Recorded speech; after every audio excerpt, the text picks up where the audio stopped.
जय शिवराय. रायगड पुत्र आकाश भोंडवे आज या ठिकाणी आहे. हे कोंडेथर म्हणून गाव आहे. हे आपण पाहू शकता या ठिकाणी गाव आहे. आणि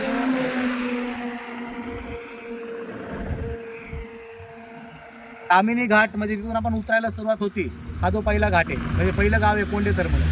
आणि या ठिकाणी काल ॲक्सिडेंट झाला आहे. ही पहिली एर्टिगा आहे, ते आपण पाहू शकता या ठिकाणी. हे बघा, ही रिक्षा आणि ती दुसरी एर्टिगा. माझी विनंती, आपण कोकणात येत असताल, तामिनी घाटात रायगडकडे जर येत असताल तर कृपया हा जो कॉर्नर आहे सगळ्यात धोकादायक कॉर्नर आहे हा. इथून खऱ्या अर्थानं आपण 7 किलोमीटरचा घाट उतरतो. माझी विनंती आहे सगळे शिवभक्तांना. आणि खरं तर PWD आणि या विभागाचे जे प्रमुख आहेत त्यांना देखील मी अनेक वेळा सांगितलं आहे की आपण पहिल्यांदा इथं स्पीड ब्रेकर बसवा. इथं जोपर्यंत स्पीड ब्रेकर बसत नाही, कारण पूर्वीसुद्धा इथं मोठे मोठे ट्रॅव्हल्स ट्रकाच्या वगैरे भरपूर खऱ्या अर्थानं दुर्घटना झालेल्या आहेत. म्हणून कोकणात येत असताना आपल्याला जर घाटात गाडी चालवण्याचा अनुभव नसेल तर कृपया गाडी चालवू नका.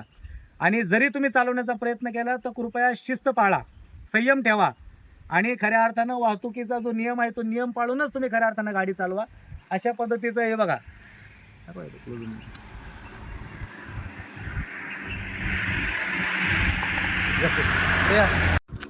ठीक आहे.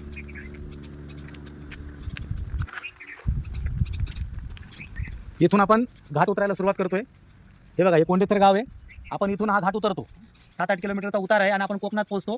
आणि हा जो कॉर्नर आहे सगळ्यात अत्यंत धोकादायक कॉर्नर आहे हा. या कॉर्नरवर टर्न मारताना आपण आपल्या कुटुंबाचा विचार करा आणि खऱ्या अर्थानं नियम आपण वाहतुकीचे पाळा. बघा किती फास्ट आलेलं आहे बघा. अशा पद्धतीने या ठिकाणी स्पीड ब्रेकर होणं फार गरजेचं आहे.